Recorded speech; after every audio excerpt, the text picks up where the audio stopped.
Magandang hapon sa inyong lahat. Ito po si Herbert Curia, author, promoter ng Bible Lives Promotions. Takibat ang ating pananalig sa ating banal na Panginoon Diyos, banal na Panginoon sa Kristo at gabayan ng Kaliwanagan ni Banal na Santa Maria ay ating po ay binabahagi sa inyo sa linggong ito, ang mensahe ng ating banal na Panginoon Diyos.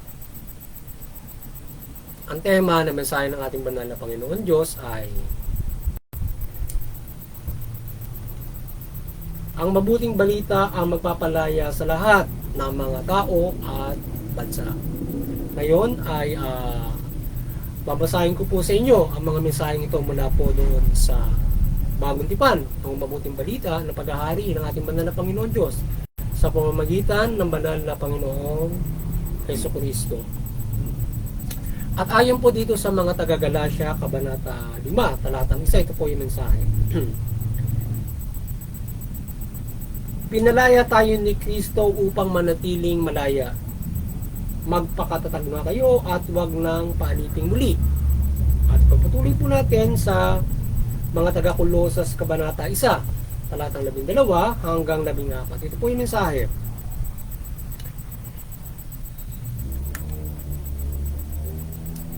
At magpasalamat kayo sa Diyos sapagkat minarapat niyang ibilang kayo sa mga hinirang na magmamana ng kaharian ng kaliwanagan.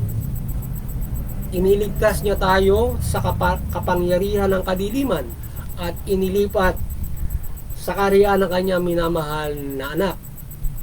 Sa pamamagitan ng anak, tayo'y pinalaya at pinatawad sa ating mga kasalanan. Ipapatuloy po natin sa mga taga-Roma, Kabanata 8, talatang 2, talatang 5 hanggang 6. Ito po yung mensahe. Wala na ako sa ilalim ng batas ng kasalanan at kamatayan, sapagkat pinalaya na ako ng batas ng Espiritong nagbibigay buhay, bunga ng pag-ipag-isa kay Kristo Jesus, sapagkat ang namumuhay ayon sa hilig ng laman ay nahumaling sa mga bagay ukol sa laman. Ngunit, ang namumuhay sa patnubay ng Espiritu ay nagsisikap ukol sa mga bagay na espiritual.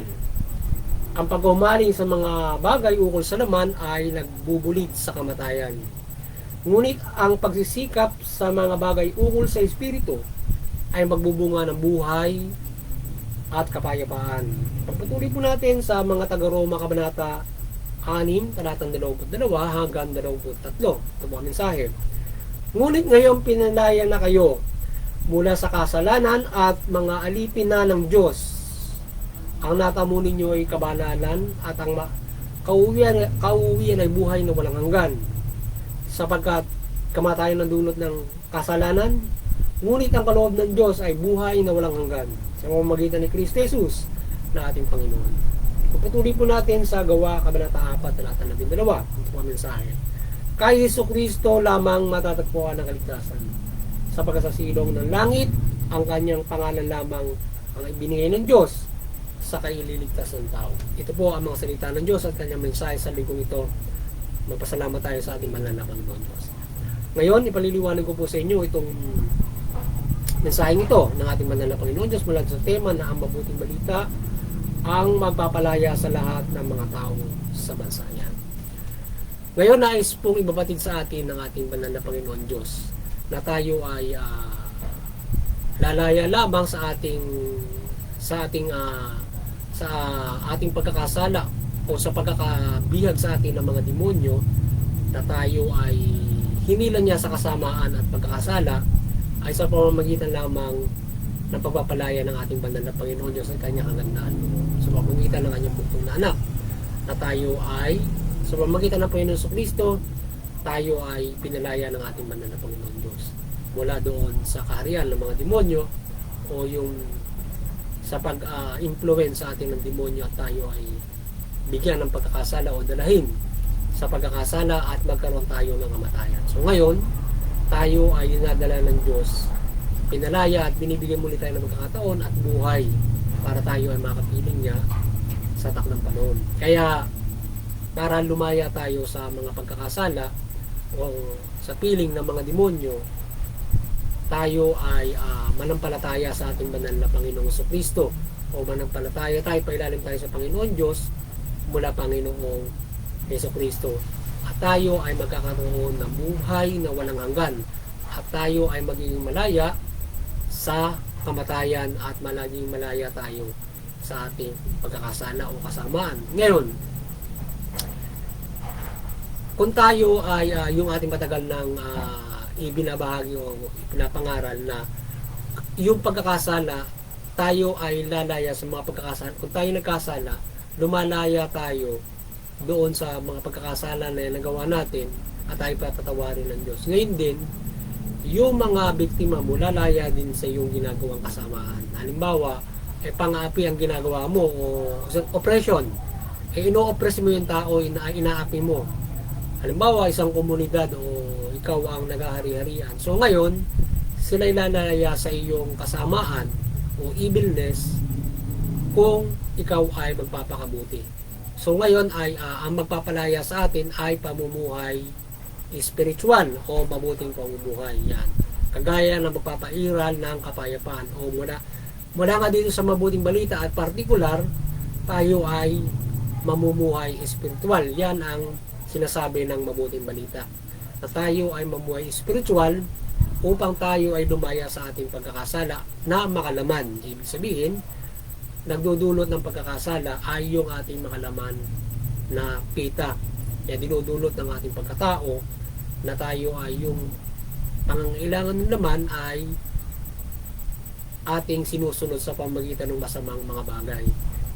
Kung tayo ay mamumuhay maka-spiritual dito sa ating pagkataong ito, tayo yan ang magdudulo sa atin ng kaligtasan at pagpapalaya mula dyan sa makalaman natin na mamumuhay na nagdudulo sa atin ng kamatayan at paglabag sa kalooban ng ating banal na Panginoon Diyos.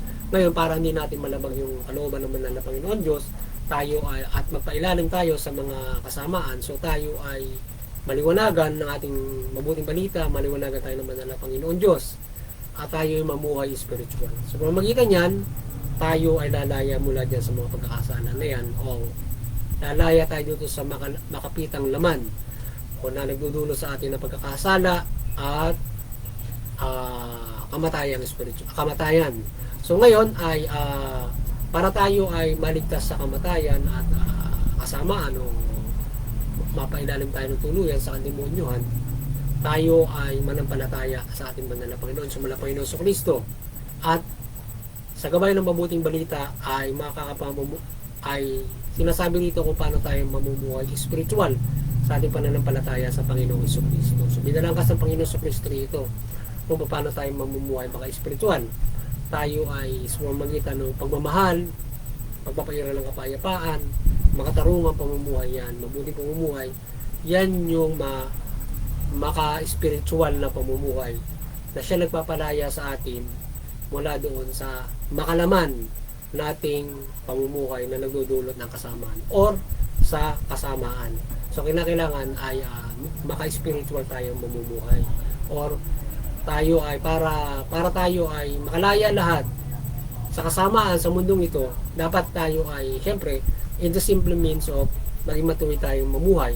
So kung matuwid mamumuhay lahat, so walang magdulusan ng mga tao, mapagsasaluhan natin lahat, simple as that. Ngayon ay yung matuwid na yan na sinasabi ay yan ay maka-spiritual na pamumuhay.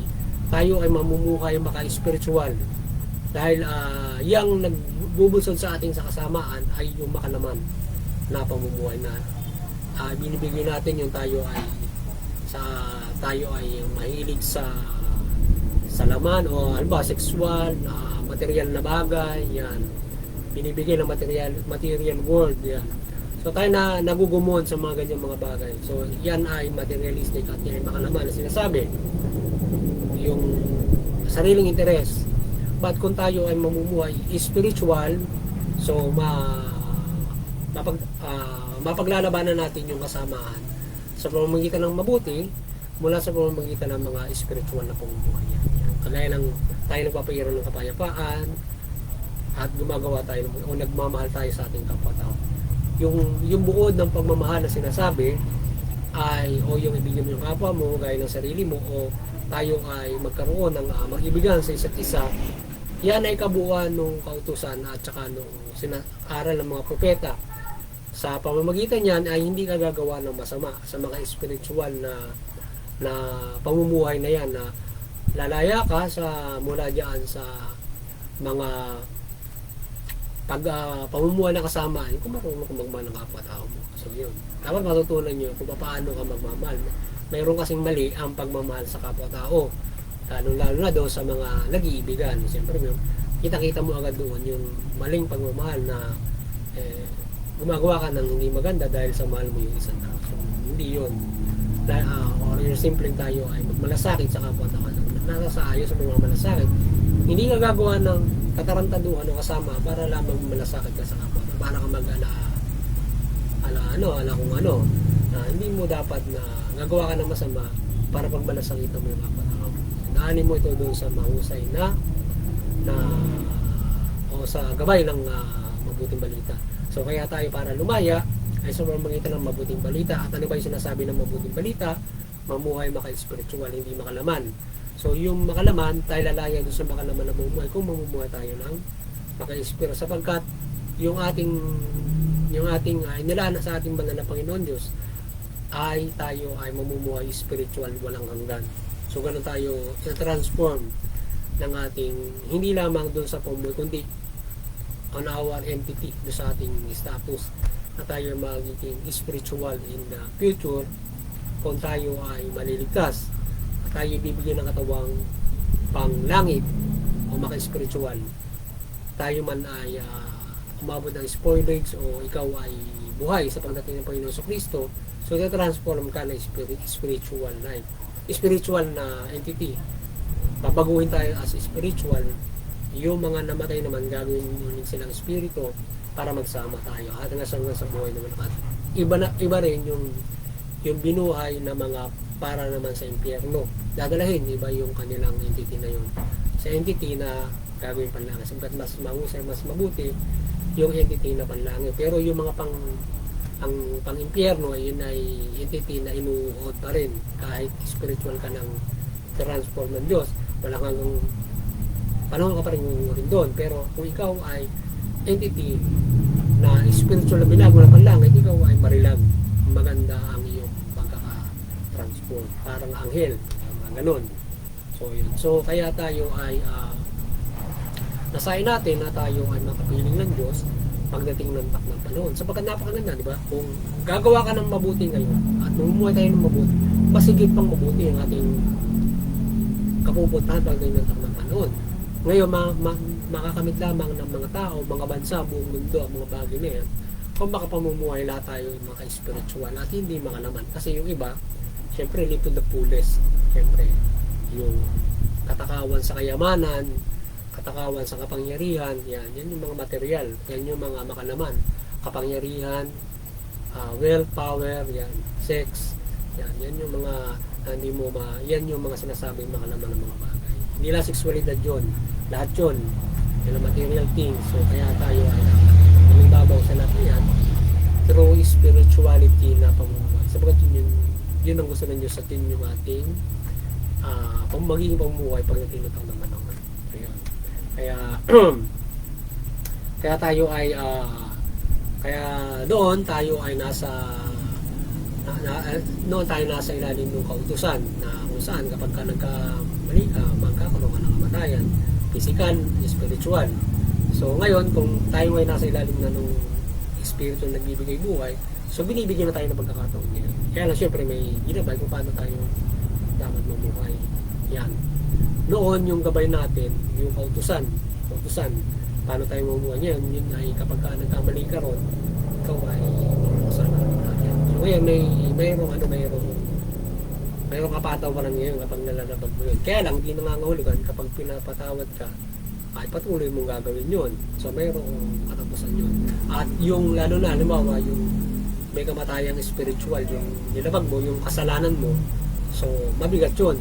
Mahirap mong, kaya napakabigat din ng pagdurusa, maaaring gawin. Ngayong halimbawa, may kamatayang spiritual na yun, mayroon pang unlegal, so kagaya, halimbawa, papatay ka ng tao.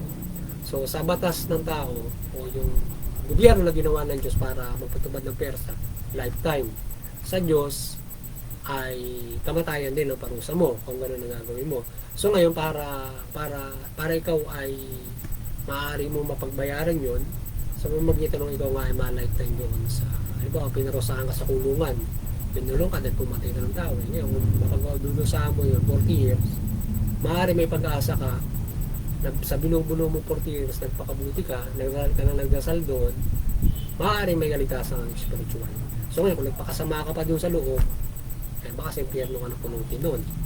Maaari dahil sa kung pagbabasihan mo ay yung sinasabi ng ating Panginoon Diyos doon sa Biblia. Pero Diyos pa rin ang uusga sa iyo.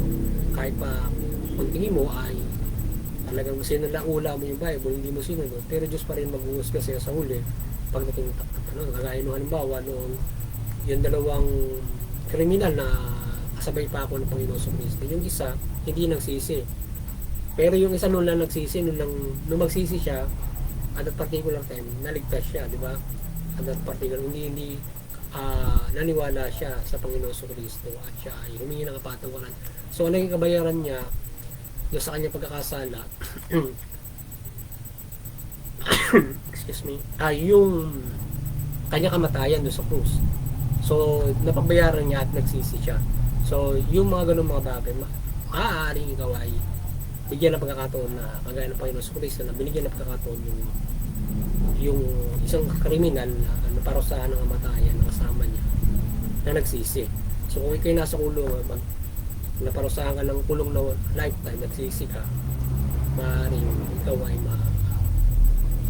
maligtas sa iyong pagkakasala. So kaya tayo ay pilitin natin na makapamuhay tayo spiritual at madali din nating masusunod yung balangkas ng mga kapamalan sapagkat yung balangkas ng maka-spiritual o panuntunan ng Diyos eh banal yun. Kaya kung tayo ay nagpapailalim sa Diyos, banal yung ating kauwian. Pero kung tayo ay makalaman, tayo nagkakasala. So yan. Kaya madali natin masusunod yung batas kung tayo ay mamuhay na may kabanalan, di ba? Simple pag-ugali. Madali mo sundin yung gobyerno. So hindi tayo mahirap sumunod doon. Pero kung tayo ay medyo matigas ang ulo, palagi mo lalabagin yung mga batas na yun. So at meron nga parusahan na haharapin ko. So yun muli, sana ay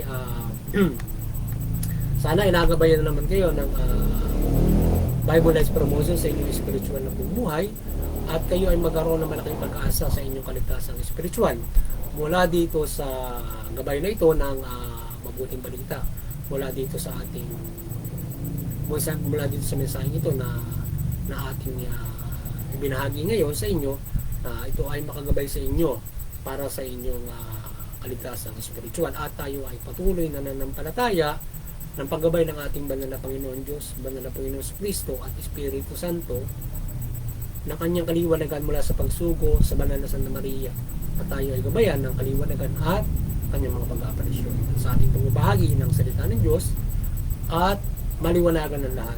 Pagtalima nito at maliwanagan kayo sa inyong mga tahanan. Ito din ay higit sa lahat ay maliwanagan tayo ng mabuting balita at tayo ay makasunod dito at hindi man tayo ginabayan ng Banal na Santa Maria ng pagmimilagro, kaya andyan pa rin bilang kasama natin sa pagtalima ng mabuting balita at ang mabuting balitang ito ay kaagapay siya.